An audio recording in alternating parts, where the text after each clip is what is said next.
구약성경의 복음 세 번째 시간입니다. 오늘은 창세기 32장 야곱 이야기를 통해 예수 그리스도의 복음을 찾고 그 복음의 능력을 함께 숙고하도록 하겠습니다. 본문은 야곱이 20년간의 메소포타미아 하란 생활을 마치고 그의 고향인 가나안 땅으로 돌아가는 여정 중에 야복강에서 있었던 한 사건을 다룬 내용이 되겠습니다. 이것을 좀 이해하기 위해서는 좀 더 야곱의 생애를 돌아보면서 살펴볼 필요성이 있을 것 같습니다. 야곱이란 인물, 그는 이삭과 리브가 사이에서 태어난 쌍둥이 형제 예서의 동생이지요. 이삭이 죽을 때가 되어서 형 에서에게 장자의 축복을 하려 했는데 야곱이 아버지 이삭과 에서를 속이고 장자권을 가로채게 됩니다. 장자권을 빼앗긴 에서는 야곱을 죽이려 하지요. 그래서 에서를 피해서 어머니 리브가의 고향인 하란, 그 하란에는 리브가의 오빠 라반이 살고 있었는데요. 그 라반의 집으로 도망을 가게 됩니다. 원래 계획에 따르면 그 라반의 집에 가서 잠시 머물다가 형의 분노가 좀 누그러지면 다시 돌아올 계획을 세웠었는데요. 사람의 삶이란 것이 계획대로 되지는 않지 않습니까? 그곳에서 결코 짧지 않은 20년의 시간을 보내게 됩니다. 그러는 사이에 4명의 아내와 결혼을 하고 그 사이에서 11명의 아들을 낳게 되었습니다. 돈도 억척같이 벌어서 많은 재산을 쌓은 성공한 부자가 되었습니다. 그러던 어느 날 하나님께서 야곱에게 네 고향 가나안 땅으로 돌아가라 이 말씀을 하시죠. 그 말씀에 따라서 야곱이 가나안 땅으로 돌아오는 중에 요단강의 지류인 야복강 나루에 도착을 하게 된 겁니다. 야복강을 건너서 서편으로 넘어가면 가나안 땅이 펼쳐지게 되고 그 가나안 땅에는 형 에서가 살고 있습니다. 20년이란 짧지 않은 시간이 지났으나 야곱이 기억하고 있는 형의 모습은 분노에 차서 칼을 들고 자신을 죽이려 했던 에서이지요. 여전히 형과의 앙금, 그 문제는 해결되지 않은 채 남아 있었던 것입니다. 그리하여 야곱은 형 에서의 감정을 풀기 위해서 선물을 준비합니다. 창세기 32장을 보면 처음에는 그리 크지 않은 선물을 종들을 통해서 보냈습니다. 근데 형이 선물을 받기는커녕 400명의 군사를 이끌고 야곱을 향해 돌진해 온다는 그 소식을 듣게 됩니다. 얼마나 무서웠겠습니까? 겁이 덜컥 나고 죽음의 공포에 휩싸이게 되지요. 자칫 잘못하면 재산을 다 빼앗기고 자신이 죽을 수 있게 된 상황 가운데 빠져든 것입니다. 그래서 야곱은 자신의 소유물을 2대로 나누었습니다. 짐승 1대, 2대로 나누어서 형이 1대를 치게 되면 그 사이에 다른 1대를 가지고 도망갈 궁리를 하게 됩니다. 근데 그게 지혜로운 플랜이었는지는 모르겠습니다. 그래서 야곱이 좀 더 생각을 해서 합니다. 어떻게 하면 이 상황을 빠져나갈 수 있을까 생각하다가 하나님을 찾아가게 됩니다. 하나님께 기도를 하죠. 하나님께서 응답을 하지 않습니다. 하나님이 침묵하셔요. 그러니 하나님이 응답을 하지 않으니 얼마나 또 마음이 답답하겠어요. 야곱이 이번에는 형에게 더 많은 선물을 보냅니다. 더 많은 선물을 보내면서 창세기 32장 20절에서 이렇게 말을 합니다. 야곱이 하는 얘기입니다. 또 너희는 말하기를 주의 종 야곱이 우리 뒤에 있다 하라 하니 이는 야곱이 말하기를 내가 내 앞에 보내는 예물로 형의 감정을 푼 후에 대면하면 형이 혹시 나를 받아주리라 함이었더라. 큰 선물을 보내서 형의 감정을 풀고 나서 형을 만나면 문제가 해결되겠거니 이렇게 생각을 한 것이죠. 그러면서 야곱이 20절에서 혹시 나를 받아주리라 이런 말을 했습니다. 혹시 나를 받아주리라. 자, 우리는 야곱이 한 말인 혹시 나를 받아주리라 이 말을 통해서 우리 시대 신자들이 갖고 있는 복음에 대한 잘못된 생각, 이해를 점검할 필요가 있습니다. 혹시 나를 받아주리라. 이 말이 시사하는 복음에 대한 잘못된 이해 혹은 믿음은 무엇입니까? 지난 2016년 미국 남침내 교단 산하 라이프웨이 리서치 센터에서 3,000명을 대상으로 설문조사를 했습니다. 조사의 내용은 구원은 어떻게 받는가? 굉장히 중요한 질문을 가지고 설문조사를 한 것입니다.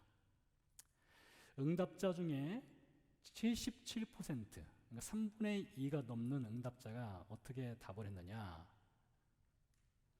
구원을 받기 위해서는 개인의 노력이 반드시 필요하다라고 답을 했습니다. 구원은 자신의 노력으로 받을 수 있다는 거예요. 응답자 중 52%는 절반 이상이죠. 개인의 선한 행위가 천국을 가는데 큰 도움이 된다라고 답을 했습니다. 여러분, 교회 다니는 신자가 답을 한 것입니다. 그러니까 설문조사에 의하면 교회 내의 신자들 중에 절반 혹은 3분의 2 정도가 개인의 노력과 개인의 선한 행위로 구원도 받고 천국에 갈 수 있다, 이런 생각과 믿음을 갖고 있다는 것입니다. 여러분은 어떻게 생각하십니까? 여러분도 개인의 선한 행위가 혹은 개인의 노력이 구원을 받고 천국 가는데 반드시 필요하고 도움이 된다라는 믿음을 갖고 있습니까? 그것이 여러분이 믿고 있는 복음입니까? 성경을 보면 모든 교회의 어머니 교회라고 하는 예루살렘 교회조차도 이 설문조사에 응답을 했던 사람들과 같은 복음의 이해를 갖고 있었습니다. 사도행전 15장에 보면 예루살렘 교회 신자들 중에 십자가 복음만으로는 우리가 구원을 받을 수 없으니 우리의 행위를 통해서 이 복음을 완성해야 한다라고 주장하는 사람들이 교회 신자들 중에 있었습니다. 교회 리더십 중에도 있었어요. 갈라디아서를 보면 갈라디아 지역, 소아시아 지역 중부 지역에 있는 많은 교회들이 바울을 통해서 십자가 복음을 들었음에도 불구하고 그들 중에는 여전히 십자가 복음만으로는 부족하고 그들의 행위로 구원을 이룰 수 있다라고 주장하는 사람들이 있었습니다. 성경의 때입니다. 지금부터 2000년 전에요. 자, 시간을 돌려서 1500년대로 가보도록 하겠습니다. 1500년대 하면은 교회 역사상 아주 중요한 한 사건이 일어난 때입니다. 마틴 루터가 종교개혁을 일으키죠. 마틴 루터가 종교개혁을 일으키면서 그는 이렇게 주장을 했습니다. 복음, 오직 믿음, 오직 은혜로만 구원을 받는 것이 복음이다, 이렇게 주장을 했습니다. 그것이 성경적인 가르침이죠. 자, 그러자 그 당시 로마 카톨릭의 아주 유명한 신학자가 있었는데 그 이름이 로베르트 발라리르만이라는 사람이 있었는데 이 사람이 이렇게 말을 했습니다. 우리 시대 최악의 이단은 오직 믿음으로 구원을 얻는다라고 주장하는 프로테스탄트 개신교이다라고 말했습니다. 로마 카톨릭은 그 당시에 아마 지금도 마찬가지일 텐데요, 비성경적인 사람의 행위로 구원을 이룰 수 있다라고 하는 주장을 한 것입니다. 이 로마 카톨릭의 그러한 주장이 로마 카톨릭에만 머물러 있는 것이 아니라 2016년 말씀드렸죠? 남침내 교단에서 설문조사를 했는데 교회 교인들 중에 여전히 십자가 복음으로는 부족하고 사람의 행위와 사람의 노력으로 구원도 받고 천국도 갈 수 있다. 그것도 절반 혹은 3분의 2 정도의 사람들이 그렇게 믿고 있다는 것이죠. 속담 중에 마차를 말 앞에 놓지 말라라는 속담이 있습니다. 마차를 말 앞에 놓지 마라. 여러분, 마차가 말 앞에 있으면 말이 어떻게 달릴 수 있겠습니까? 구원을 받기 위해 인간의 선한 행위나 개인의 노력이 조건이 된다면 그것은 마차예요. 마차가 구원을 이끌고 가는 것입니다. 여러분, 그것은 성경적인 복음이 아닙니다. 우리는 선한 행위를 해야 됩니다. 우리는 도덕적인 삶을 살아야 돼요. 그 누구보다도 고상한 삶을 살아야 되고요. 수준 높은 윤리성을 유지해야 됩니다. 그것은 구원받기 위한 조건이 아니라 구원을 받았기 때문에 그러한 삶을 살아야 되는 것입니다. 우리가 선한 행위를 하고 윤리적으로 살고 도덕적으로 살아야 되는 이유는 우리가 구원받은 신자에게 주어진 하나님의 거룩한 책임인 것입니다. 구원받기 위한 조건이 아닙니다. 구원받았기 때문입니다. 그래서 혹시 나를 받아주리라, 어떤 구원의 가능성에 대해서 생각한다면 그것은 아직 복음을 모르는 것입니다. 이 성경은 그 어디에도 어떤 복음의 가능성을 말하지 않습니다. 복음은 확실성을 이야기합니다. 구원을 받든지 구원을 받지 못하든지, 십자가 복음으로 구원을 받든지 십자가 복음이 없어서 구원을 받지 못하든지 둘 중에 하나라는 것이지요. 자, 야곱 이야기를 좀 더 이어가 보도록 하겠습니다. 22절, 23절 말씀을 읽어보겠습니다. 밤에 일어나 두 아내와 두 여종과 열한 아들을 인도하여 야복 나루를 건널새 그들을 인도하여 시내를 건너가게 하고 그의 소유도 건너가게 하고. 야곱과 야곱 가족이 지금 지리적으로 있는 곳은 야복강 동편에 있습니다. 그리고 야복강을 건너가면 이제 서편이 되겠죠. 이제 가나안 땅으로 들어가는 것이 되겠습니다. 야곱이 밤에 일어나서 그의 가족과 소유물을 야복강 건너편 서편으로 옮겼다는 기록이 되겠는데요. 이렇게 가족과 소유물을 서편으로 옮긴 다음에 야곱은 다시 야복강 서편으로 넘어옵니다. 그것을 24절에서 이렇게 증언을 하고 있어요. 야곱은 홀로 남았더니 어떤 사람이 날이 새도록 야곱과 씨름하다가. 자, 야곱이요, 가족과 재산을 보호하려면 동편과 서편 중에 어느 편에 서 있어야 하느냐? 그는 반드시 가족과 함께 그리고 재산과 함께 야복강을 건너서 야복강 동편, 서편이죠. 예, 서편에 있어야 됩니다. 서편에 있어야 되는데 어찌된 일인지 재산과 가족은 야복강 서편에 놓고 자신은 다시 또 야복강 건너서 야복강 동편으로 건너왔어요. 건너와서 홀로 남게 되었다라고 되어 있습니다. 좀 더 정확하게 이 홀로 남았다는 말을 히브리어 원문에 따라서 번역을 하면 그 스스로 자기 의지와 결정에 의해서 내가 홀로 남아야지, 이것이 아니라 홀로 남겨진 것입니다. 수동적으로 남겨짐을 당한 거예요. 그렇다는 것은 뭔가 외부의 힘, 무엇인가 외부의 작용에 의해서 야곱이 어쩔 수 없이 야복강 동편에 홀로 남겨지게 된 것이죠. 동편에서 서편을 바라보면 가족이 보이고 재산이 보였겠죠. 자신은 동편에 홀로 남겨져 있고요. 자, 그래서 우리는 이 야곱이 동편에 홀로 남겨졌다는 것에 대한 의미를 좀 깊게 숙고할 필요가 있습니다.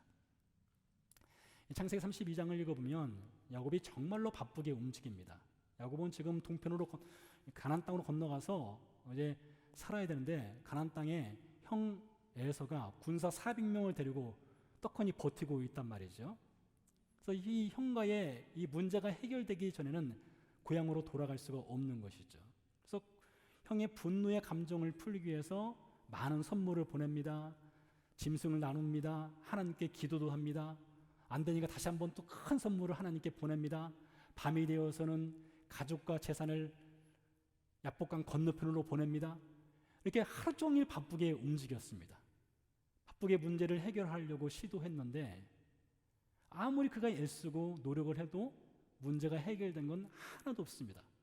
형은 여전히 분노해서 너 오기만 해라, 라고 기다리고 있고, 야곱은 문제가 해결되지 않아서 어찌할 바를 모르고 있는 상태에 있습니다. 아무리 바쁘게 일을 해도 문제가 해결되지 않는 야곱을 오늘 우리가 만나고 있는 것입니다. 여러분, 한국에 계실 때 1980년대, 90년대 당시에 화장실에 가면은 화장실에 낙서가 참 많았습니다. 저도 학교 다닐 때, 초등학교, 중학교, 고등학교 다닐 때 보면 화장실에 온갖 낙서들이 있는 것을 볼 수가 있죠. 공중 화장실은 또 말할 것도 없고요.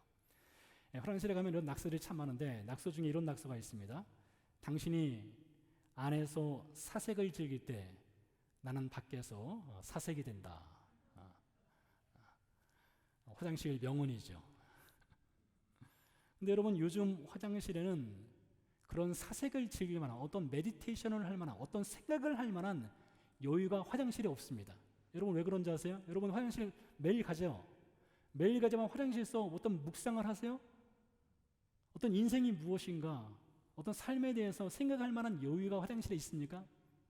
사실 화장실만큼 개인적인 공간이 어디 있습니까? 그 누구와도 연결되지 않는 나만의 홀로 있는 공간이 화장실 아니겠습니까? 그러면 거기서는 무엇인가 묵상도 할 수 있고 생각도 할 수 있을 것 같은데, 요즘 화장실은 낙서할 틈이 없어요. 묵상할 틈이 없습니다. 왜 그런지 아세요? 이것 때문에요. 이게 뭔지 아시죠? 휴대폰 때문에요. 화장실 갈 때마다 휴대폰 보지 않습니까? 휴대폰에게 우리의 생각을 다 빼앗겨 버리고 있는 것이죠. 야곱이 그랬어요. 야곱이 너무나 바빴어요. 형과의 문제를 해결하면 다 될 줄 알았습니다. 그래서 이것저것 온갖 수단과 방법을 가지고 문제를 해결을 해보려고 바쁘게 움직였습니다. 근데 여전히 문제가 그 자리에 있는 거예요. 문제가 해결되지 않는 것입니다. 그리고 야곱은 지금 홀로 남겨져 있는 상황 가운데 있는 것이죠. 자, 그런데 이 문제가 오히려 야곱에게 둘도 없는 저루의 기회가 되었습니다. 어떤 기회일까요? 야곱에게 둘도 없는 저루의 기회. 그것은 야곱으로 하여금 죽음에 대해서 생각할 수 있는 기회가 된 것입니다. 죽음에 대해서 생각할 수 있는 기회. 여러분, 살면서 죽음에 대해서 생각을 하고 계십니까? 죽음 이후에 어떻게 될 것인가 여러분 생각을 하고 계십니까? 오늘 형 에서라고 하는 문제 앞에서 야곱은 죽음의 공포에 사로잡혀 있습니다. 죽으면 어떡하지? 내 재산을 다 빼앗기면 어떡하지? 그러한 공포에 사로잡혀 있죠. 두려움에 사로잡혀 있죠. 그 형 에서라는 문제 앞에서 홀로 남겨졌을 때에 야곱은 그제서야 비로소 자신의 인생 가운데 죽음이란 단어를 떠올리게 되는 것입니다. 여러분, 복음이라고 하는 것이 무엇이냐? 복음은 우리로 하여금 죽음 이후에 대해서 생각할 수 있도록 하는 것이 복음입니다. 죽음 이후에 우리는 어떻게 될 것인가에 대한 문제에 대해서 심각하게 고민할 수 있도록 하는 것이 복음의 능력이에요. 이 문제에 대한 진지한 고민을 하기 위해서는 반드시 어떤 일이 필요하느냐? 홀로 있는 시간이 필요한 것입니다. 근데 야곱은 홀로 있을 만한 그런 사람이 아니에요. 그래서 어떤 힘에 의해서 혹은 어떤 작용에 의해서 그가 강제로 홀로 남겨지게 된 것입니다. 그러면서 그는 죽음이란 단어, 죽음 이후에는 나는 어떻게 될 것인가에 대해서 숙고할 수 있는 그런 시간의 공간 속으로 그가 들어가게 된 것입니다.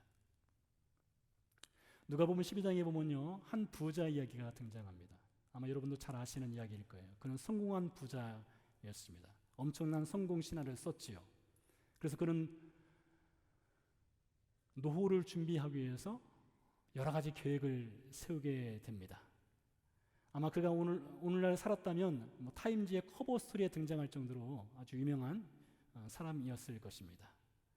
어떤 학자가 이렇게 얘기하더군요. 현대인은 재수 없으면 200세까지도 살 수 있다. 여러분, 재수 없으면 200세까지 살 수 있대요. 근데 이게 왜 재앙과 같은 이야기냐? 현대인은 참 건강합니다. 여러분 요즘 60대, 70대와 1980년대, 90년대, 60대, 70대는 너무나 달라요. 지금 여러분이 70대라면 여러분 70대 나이에서 제 생각에는 적어도 20사람 빼야 됩니다. 70대이신 분들은 사실 50대인 거예요. 저는 이제 50대니까 이제 30대가 되는 거죠. 생각만 해도 기분 좋지 않습니까? 근데 여러분, 우리가 200세까지 산다 생각을 해보세요. 근데 200세까지 사는데 노후가 준비되지 않은 상태에서 200세까지 산다? 이건 재앙 중에 재앙이죠. 요즘 한국 사회가 고령화되면서 이 노후 문제가 얼마나 심각한지 여러분 뉴스를 통해서 우리가 접할 수 있지 않습니까? 돈이 없으면 노후는 재앙이 되는 거예요. 근데 누가복음 12장에 등장하는 이 성공한 부자는 노후가 완벽하게 준비되어 있습니다.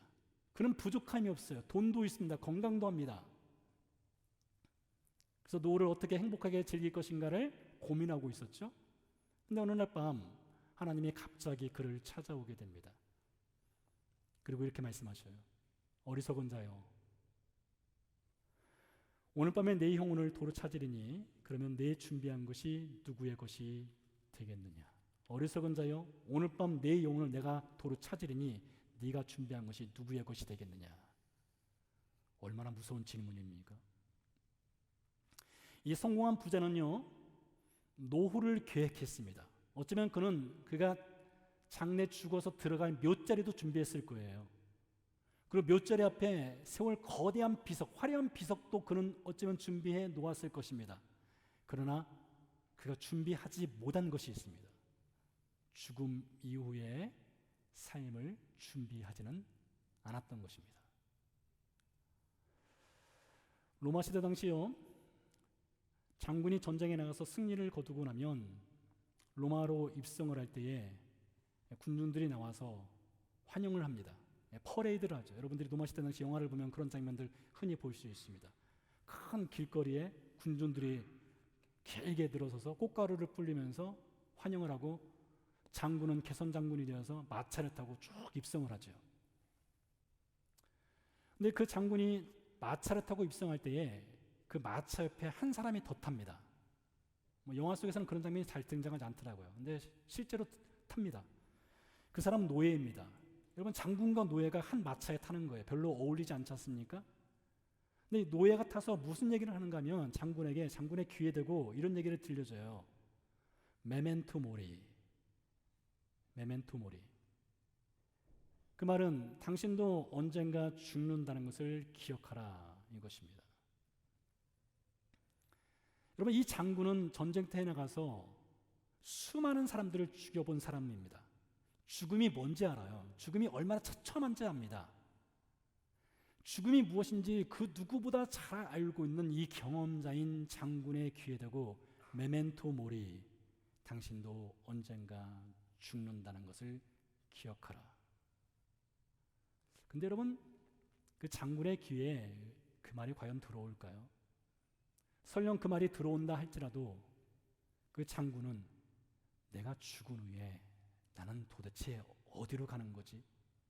죽음 후에는 어떻게 되는 건지 그에 대한 생각이나 혹은 준비를 할 수 있었을까요? 아마 그러지는 못했을 것입니다. 그런데요, 그 로마로 입성하는 그 장군이 마차를 타고 입성하는 그 도로, 그 지하에는 무엇이 있느냐? 지하에는 로마 시대 당시에 카타콤이라고 하는 묘지가 있습니다. 그러니까 지상에는 퍼레이드가 펼쳐지고 그 지하에는 카타콤이 있는 거예요. 묘지가 있는 것입니다. 1세기 당시 그리스도인들이 핍박을 당할 때에 그리스도인들이 숨어 들어가서 신앙생활을 한 곳이 바로 카타콤입니다. 카타콤 지하 무덤에서 그리스도인들은 신앙생활을 했어요. 그들은 항상 죽은 자를 보았던 사람들입니다. 그들은 죽은 자의 뼈들과 대화를 나눈 사람들이에요. 그 카타콤의 그리스도인들은 죽음이 무엇인지 아는 사람들입니다. 죽음이 무엇인지만 알았을까요? 그렇지 않죠. 그들은 죽음 이후에 어떤 일이 펼쳐질지를 분명하게 알고 있는 복음의 사람들이었습니다. 여러분, 얼마나 아이러니합니까? 지상에서는 칼을 들고 전쟁에서 수많은 사람들을 죽여서 죽음이 무엇인지를 알지만은 죽음 이후의 삶에 대해서는 알 수 없는 장군이 있고, 그 지하에서는 그 어두컴컴한 카타콤에서 살고 있지만은 죽음 이후의 삶이 준비되어 있는 그리스도인들이 살고 있는 것입니다. 마가복음 8장 36절 37절 말씀. 사람이 만일 온천하를 얻고도 자기 목숨을 잃으면 무엇이 유익하리요? 사람이 무엇을 주고 자기 목숨과 바꾸겠느냐? 여러분, 야곱에게 온천하는 그의 가족입니다. 야곱에게 온천하는 그의 재산이에요. 근데 그 재산과 가족을 지금 빼앗기고 죽을 지경에 이르렀습니다. 자기 목숨을 빼앗기게 된 거예요. 여러분, 사람의 목숨보다 소중한 것이 어디 있겠습니까? 여러분이 온천하를 얻을 수 있는 능력이 있고 그것을 얻는다 할지라도 여러분의 생명을 잃어버린다면 그것이 무슨 의미가 있겠습니까? 세상에서는요, 이 돈이라고 하는 파워가, 이 돈이라고 하는 신이 사람에게 만족을 줄 수 있습니다. 그리고 어떤 경우에 따라서는 이 돈이라고 하는 힘이 생명을 어느 정도 연장시켜 줄 수 있는 그런 힘도 있어요. 그런데 이 돈이라고 하는 것이 죽음 이후의 삶까지는 보장해 주지 못하는 것입니다. 근데 오늘 지금 야곱이 돈에 매여 있고 가족에 매여 있던 그가 홀로 남겨져 있을 때에 그가 죽음에 대해서 묵상을 하게 됐어요. 죽음 이후에 대해서 묵상을 합니다. 그리고 돈도 가족도 자신의 죽음의 문제, 죽음 이후의 삶에 대해서는 해결할 수 없다는 것을 홀로 남겨졌을 때에 그가 절실하게 깨닫게 되는 것입니다. 그때 한 사람이 찾아옵니다. 어떤 사람이 찾아와서 야곱과 씨름을 하게 됩니다. 그 어떤 사람, 야곱을 홀로 남겨지게 하고 야곱을 찾아와서 야곱과 씨름을 했던 그 어떤 사람, 과연 그는 누구일까요? 창세기 32장 30절에서 그 답을 찾아볼 수 있는데요, 이렇게 말을 하고 있습니다. 그러므로 야곱이 그곳 이름을 분이엘이라 하였으니 그가 이르기를 내가 하나님과 대만하여 보았으나 내 생명이 보존되었다 함이더라. 여러분, 야곱이 자신을 찾아왔던 어떤 사람을 보고 그 사람과 씨름을 하였는데 30절 말씀에서는 내가 하나님을 대면하여 보았다, 내가 하나님을 직접 보았다, 이렇게 말을 하고 있어요. 자, 이러보건대 야곱을 찾아왔던 그 어떤 사람은 바로 하나님이셨습니다. 하나님이 사람의 모습으로 야곱을 찾아오신 거예요. 그 야곱과 씨름을 하신 거예요. 홀로 남겨진 야곱은 자신을 찾아온 사람의 모습으로 찾아오신 하나님을 그 야복강 동편에서 홀로 있을 때 만나게 된 것이지요. 여러분, 성경 시대에 보면은 하나님을 직접 본 사람들이 있습니다. 그 대표적인 사람들이 바로 예수님의 제자들이죠. 한 번은 예수님의 제자들이 예수님께 이렇게 질문했습니다. 요한복음 14장 8절에 보면 빌립이라고 하는 제자가 예수님께 묻지요. 예수님, 우리에게 아버지를 보여주십시오. 그때 예수님께서 이렇게 답을 하십니다. 요한복음 14장 9절 말씀. 예수께서 이르시되 빌립아, 내가 이렇게 오래 너희와 함께 있을 때 네가 나를 알지 못하느냐? 나를 본 자는 아버지를 보았거늘 어찌하여 아버지를 보이라 하느냐? 빌립이 깜짝 놀랐을 거예요. 자신과 함께 여러 해 동안 함께 지냈던 분, 자신은 랍비라고 생각했고 어떤 능력자라고 생각했던 예수님이 말씀하시는 거예요. 나를 본 자는 곧 하나님을 본 것이다. 곧 내가 네가 보기를 원하는 하나님이다. 이렇게 말씀하셨던 것이죠. 그 예수님이 빌립을 찾아가서 빌립에게 자신이 하나님인 것을 말씀해 주셨어요. 예수님 시대로부터 근 2000년 전에는 하나님께서 어떤 사람의 모습으로 야곱을 찾아가셔서 야곱에게 하나님 자신을 보여주셨어요. 자, 그렇다면 어떤 사람의 모습으로 야곱을 찾아오신 하나님의 목적, 또 사람의 몸을 입고 여러분과 저를 찾아오신 예수님의 목적, 그 찾아옴의 목적은 무엇일까요? 예수님 여러분 왜 찾아오셨습니까? 찰스 다킨스가 쓴 소설 두 도시 이야기라는 것이 있습니다.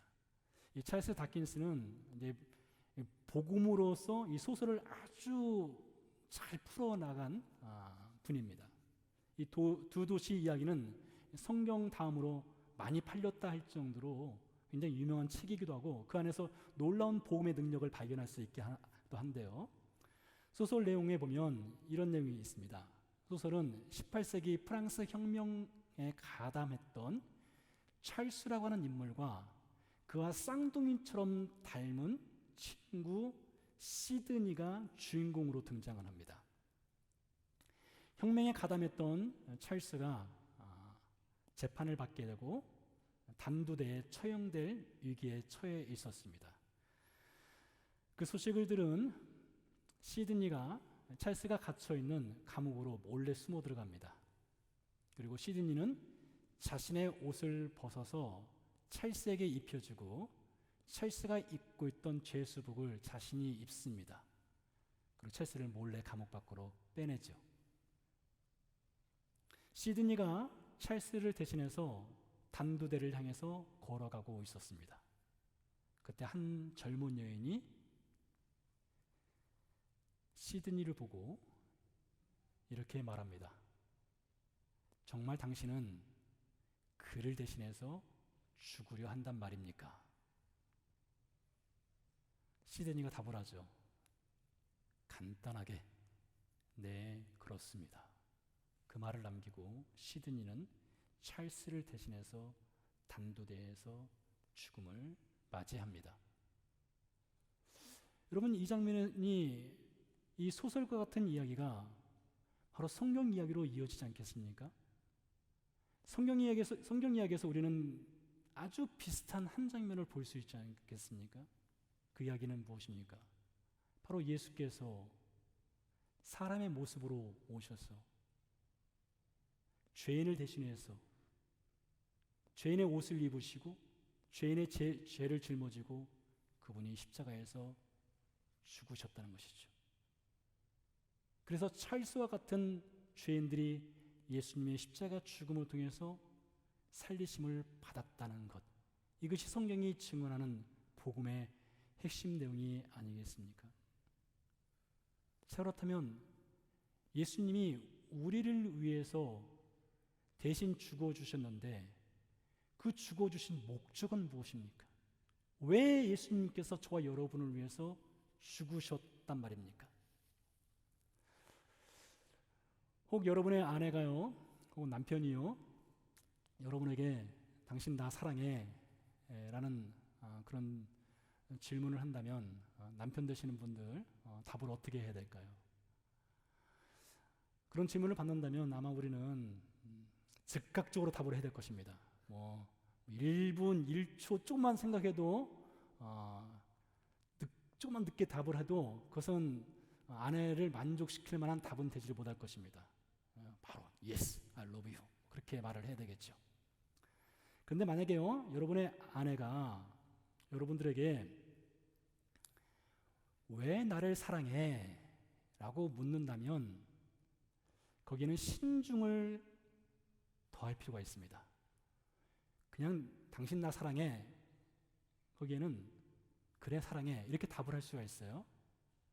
근데 왜 나를 사랑해? 라고 묻는다면 조심해야 됩니다. 섣부르게 답을 하면 큰일 나는 거예요. 그래서 꼭 여러분들 가운데 당신의 미모 때문에 예뻐서, 당신이 음식을 맛있게 해주니까, 당신이 돈을 잘 벌어오니까, 당신이 이거 주고 저거 해주니까 그렇게 답을 하면 그건 정말로 어리석은 답입니다. 여러분, 그것에 만족할 만한 아내 아마 없을 거예요. 제가 여러분에게 가르쳐 드리죠. 만고불변의 진리의 답이 있습니다. 왜 나를 사랑해? 여기에는 어떤 답이 필요하느냐? 무조건 사랑해, 이겁니다. 이유가 없어요. 이유가 없어. 무조건 난 당신을 사랑해. 그것이 가장 좋은 답입니다. 여러분, 예수님이 죄인을 대신해서 죽어야 할 대의 명분, 왜 예수님께서 저와 여러분을 위해서 죽으셔야 했을까요? 그 이유가 무엇입니까? 그저 사랑 때문입니다. 그것 외에는 답을 찾을 수가 없어요. 그래서 복음성가 가사 중에 이런 가사가 있어요. 사랑이 예수를 죽게 하였네. 다른 것이 아니라 사랑 때문에 예수님이 여러분과 저를 위해서 죽으셨다, 이렇게 이야기를 하는 것입니다. 사랑 때문에 예수님께서 우리를 위해서 죽으셨을 뿐만 아니라 예수님의 이 죽음은 우리에게 죽음 이후의 삶이 어떻게 펼쳐질 것인가 된 준비를 할 수 있도록 은혜를 베풀어 주셨습니다. 다시 말씀드려서 예수님의 죽음은 우리가 이 세상에서 구원받고 우리가 천국으로 갈 수 있는 그 문을 열어주시는 그런 죽음이었다는 것이죠. 오늘 야곱에게 필요한 것은 그것이에요. 오늘 야곱에게 필요한 것은 그의 재산이 얼마나 보호받고 그의 생명이 형 에서로부터 죽임당하지 않는 것, 그것만이 아니라 야곱에게 정말로 필요한 것은 하나님께서 죽음 이후의 삶에 대해서 생각할 수 있고 죽음 이후의 삶을 주시는 그 하나님의 은혜가 야곱에게 필요한 것이죠. 그와 같이 우리에게도 죽음 이후의 삶이 필요합니다. 여러분에게 그 복음이 있는지 모르겠어요. 여러분에게 죽음 이후의 삶을 준비해 주신 하나님의 은혜가 있는지 모르겠어요. 야복강에 도착한 야곱은요, 형 에서의 분노를 잠재우기 위해서 온갖 노력을 다했습니다. 그러면서 자신은 항상 어디에 서 있었느냐? 맨 뒤에 서 있었어요. 선물을 보내고 종을 보내고 가족을 보내고 소유물을 보냈지만 그는 너무나 무서워서 맨 뒤에 숨어 지냈었습니다. 자, 그런데 어떤 사람의 모양으로 찾아오신 하나님을 만난 후에 창세기 33장 2절 3절은 이렇게 증언을 하고 있습니다. 여종들과 그들의 자식들은 앞에 두고 레아와 그의 자식들은 다음에 두고 라헬과 요셉은 뒤에 두고 자기는 그들 앞에서 나아가되 몸을 7번 땅에 굽히며 그의 형 에서에게 가까이 가니. 맨 뒤에서 숨어 지냈던 인생, 죽음이 두려워서 어찌할 바를 모르던 인생이 어떤 사람을 만난 이후, 즉 하나님을 만난 이후에 바뀌었어요. 어떻게 됐느냐? 더 이상 숨지 않습니다. 그리고 맨 앞에 갑니다. 그뿐만이 아니죠. 더 이상 형의 마음을 사기 위해서 선물을 가지고 형의 마음, 형의 분노를 누그러뜨리지 않습니다. 대신에 어떻게 합니까? 형 앞으로 나아가면서 몸을 7번 굽혀 절을 합니다. 즉 야곱은 형에게 선물이 아니라 진정한 용서를 구하는 그러한 태도로 형에게 나아가는 것입니다. 여러분, 이것이 바로 복음을 만난 사람의 특징이에요. 이것이 바로 예수님을 만난 사람의 분명한 구원의 증거입니다. 여러분, 복음을 만나지 않습니까? 예수님을 만나지 않습니까? 그러면 더 이상 숨지 않습니다. 용서를 구할 일이 있을 때에 더 이상 숨지 않아요. 앞에 나가서 용서를 구합니다. 복음을 만난 사람은요, 야복강 이전에는 그 재산, 그 돈 때문에 덜덜 떨었는데 복음을 만난 사람은 더 이상 그 돈의 노예가 되지 않습니다. 복음을 만난 사람은요, 담대합니다. 복음을 만난 사람은요, 죽음 이후의 삶이 너무나 분명하게 보이기 때문에 용기를 낼 수 있어요. 예수를 만난다는 것, 복음을 믿는다는 것은 여러분 이론이 아닙니다. 이론적인 지식으로 무엇을 안다고 해서 예수님을 만났다고 말할 수 없습니다.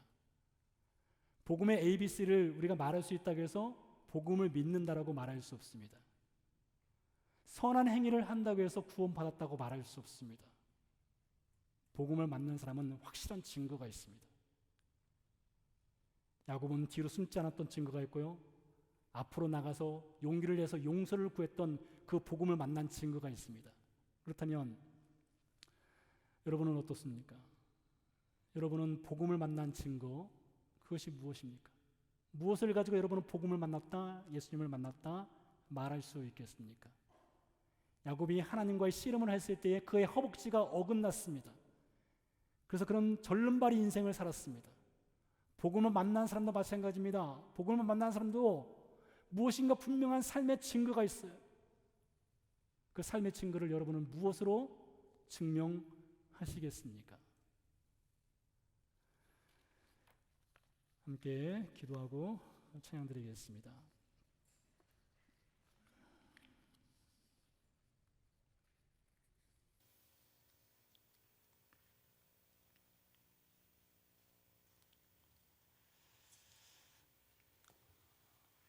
어떤 사람과 씨름을 하던 중 야곱이 이런 말을 합니다.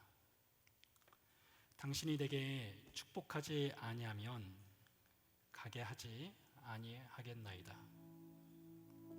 야곱이 받아야 될 축복은 무엇일까요? 형과 화해하는 축복일까요? 그가 두려워하는 그 죽음의 위기에서 벗어나는 축복일까요? 그가 가나안 땅 고향으로 돌아가서 편안하게 노후를 보내는 축복일까요? 아니지요. 당신이 내게 축복하지 아니하면 가게 하지 아니하겠나이다. 그가 진정으로 받아야 될 축복은 죽음 이후를 주시는 하나님의 복음의 은혜입니다. 그가 진정 받아야 될 축복은 하나님을 붙잡는 거였어요. 그가 진정 받아야 될 축복은 예수 그리스도의 십자가의 은혜의 축복입니다. 이 시간 같이 기도하실 때에 주님, 내가 진정 받아야 될 축복, 진정 붙들어야 될 그 복은 예수 그리스도의 십자가 그 복음을 믿는 복. 그래서 내 인생의 삶이 이 땅뿐만 아니라 죽음 이후에도 주님과 영원히 사는 그런 놀라운 은혜의 복, 그 복을 누릴 수 있는 인생 되게 하옵소서. 우리 같이 조용히 기도하도록 하겠습니다.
헛되고 헛된 것들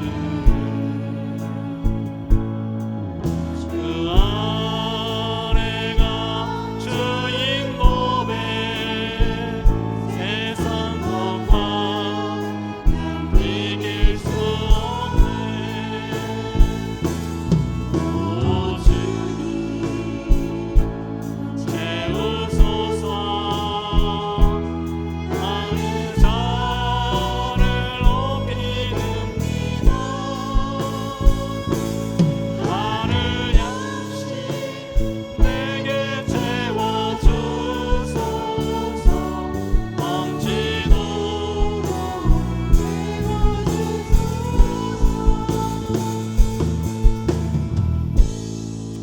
다시 한번 기도하도록 하겠습니다. 여러분 진지하게 생각해 보시기 바랍니다. 언젠가 우리는 죽음의 날을 맞이하게 될 텐데요.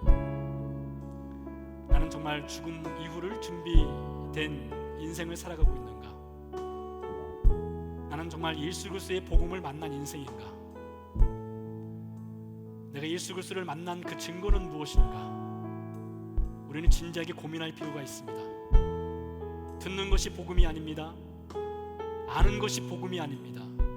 내가 그 복음을 경험하고 나의 삶 가운데 허벅지가 어긋나서 하나님이 없이는 살 수 없는 인생, 복음 없이는 살 수 없는 인생, 복음만을 붙잡게 한다고 고백하고 그 안에서 살아가는 인생, 그것이 복음을 만난 인생의 특징 아니겠습니까? 우리 시간 같이 조용히 기도할 때 주님 저에게 이 복음을 만난 증거 그것이 무엇인지 알게 하시고, 아직 여러분 안에 복음이 없다면 여러분을 무작정 사랑해서 사람의 모습으로 오시고 십자가에서 죽어주심으로 내가 너를 이렇게 사랑한다 하신 그 복음 앞에 주님 제가 그 복음을 붙잡겠습니다, 그 복음을 믿겠습니다라는 고백, 그 고백의 기대로 함께 하나님께 나아가도록 하겠습니다. 하나님 감사합니다. 하나님 우리 가족도 우리의 돈도 우리의 명예도 우리의 재물도 우리의 소유도 우리의 죽음을 준비해 줄 수는 없음을 주님 고백을 드립니다. 하나님 죽음의 위기 앞에 섰을 때 비로소 인생이 무엇인지 죽음 위의 삶이 어떻게 펼쳐질지를 고민하게 하시고, 하나님 그것을 통해서 하나님을 만나게 하시고 죽음 이후를 준비할 수 있도록 해주시는 그 하나님의 은혜가 우리에게 있기를 원합니다. 하나님 우리가 진지하게 고민하기 원합니다. 나에게 복음이 있는가? 복음을 만난 증거가 있는가? 그 복음의 능력으로 인해서 나의 삶에 어떤 변화가 있었는가? 그 복음으로 인해서 나는 과연 죽음 위의 삶이 준비되어 있는가를 고민하게 해주시옵소서. 아는 것으로만, 하나님 지식적으로만 복음을 아는 것이 아니라 내 안에 들어온 그 복음의 능력을 체험하게 하시고 그 복음의 능력으로 인해서 우리 삶에 죽음 이유가 두렵지 아니하고 죽음을 준비하게 하시고 하나님이 세상 가운데서 살아가면서 그 복음의 능력으로 하루하루를 살아낼 수 있도록 주님 축복해 주시옵소서. 우리 다시 한번 기도하도록 하겠습니다. 내일부터 3일 동안 여름 성경학기가 열립니다. 우리 아이들이 어릴 때부터 예수님의 복음을 만나야 됩니다. 귀가 열리게 하시고 복음이 전해지게 하시고 복음을 만나게 해 주옵소서. 그리스도를 만나게 해 주옵소서. 우리 자녀들 가운데 아직 예수님을 모르는 자녀들이 있습니까? 그 자녀들을 주 앞에 올려드리십시다. 그 자녀들이 예수님을 만날 수 있도록 함께 중보하며 기도하도록 하겠습니다. 살아계신 아버지 하나님 감사합니다. 하나님 내일부터 3일 동안 여름 성경학기가 진행됩니다. 우리 아버지 하나님 주께서 공의로가 은혜를 내버려 주셔서 우리 어린 친구들이 어릴 때부터 예수님을 만날 수 있는 은혜 허락하여 주시옵소서. 우리 아버지 하나님 생명의 주인 되시고 우리의 삶의 주인 되시는 예수 그리스도의 그 복음을 만나서 어릴 때 그 복음으로 인해서 하나님 예수님과 동행하는 우리 사랑하는 주의 백성들 될 수 있도록 주님 축복해 주시옵소서. 이를 위해서 수고하고 헌신하시는 선생님들에게 지혜와 능력과 권능으로 함께해 주시옵소서. 하나님의 귀하고 복된 사랑을 잘 전할 수 있도록 사랑하는 자녀들을 주 앞에 올려드리며 기도합니다. 주님, 우리 자녀들이 주님 만나야 되겠습니다. 예수 그리스도의 복음이 있는 삶을 살아야 되겠습니다. 세상에서 아무리 성공한다 할지라도, 아무리 높은 자리에 올라간다 할지라도 그 죽음 이후를 준비하지 못하는 어리석은 삶을 살지 아니하도록 주님, 우리 자녀들을 축복해 주셔서 복음이 있는 삶 살아갈 수 있도록 주님 도와주시옵소서.